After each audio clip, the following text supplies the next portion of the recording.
রাজ্যের শৈত্যপ্রবাহের সতর্কতা, দক্ষিণবঙ্গে শৈত্যপ্রবাহ হতে পারে এমনটাই কিন্তু জানানো হয়েছে। আগামী 24 ঘন্টায় শৈত্যপ্রবাহের সতর্কতা। দক্ষিণবঙ্গে এই মুহূর্তে পারদ ওঠানামা করছে প্রতিনিয়ত, তবে এবার শেষ বেলাতে দক্ষিণে শৈত্যপ্রবাহের সতর্কতা। আমাদের সঙ্গে রয়েছেন প্রতিনিধি বিশ্বজিৎ সাহা। বিশ্বজিৎ, কোন কোন জেলায় অ্যালার্ট জারি হয়েছে?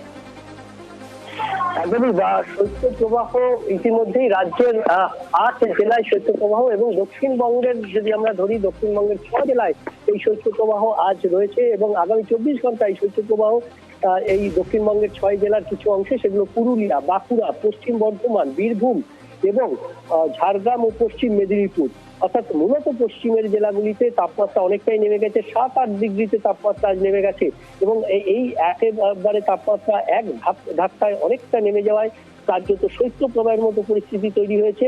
এবং দক্ষিণবঙ্গের এই 6 জেলা ছাড়াও উত্তরবঙ্গের উত্তর দিনাজপুর এবং দক্ষিণ দিনাজপুর, এই 2 জেলাতেও তাপমাত্রা অনেকটা নেমে গেছে, এবং কার্যত শৈত্যপ্রবাহের পরিস্থিতি তৈরি হয়েছে বেশ কিছু অংশে। আগামী 24 ঘন্টা এই পরিস্থিতি থাকবে, অর্থাৎ রবিবার থেকে আবার তাপমাত্রা কিছুটা বাড়তে পারে। যে ঠান্ডা অর্থাৎ পশ্চিমী ঝঞ্ঝা, সেই পশ্চিমী ঝঞ্ঝা কেটে যাওয়ার পরেই উত্তর পশ্চিমের হাওয়া বইছে, আর তার ফলেই তাপমাত্রা কলকাতা সহ রাজ্যেই তাপমাত্রা কমেছে, এবং পশ্চিমের জেলাগুলিতে খুব বেশি তাপমাত্রা নেমে যাওয়ায় কার্যত শৈত্যপ্রবাহের পরিস্থিতি তৈরি হয়েছে।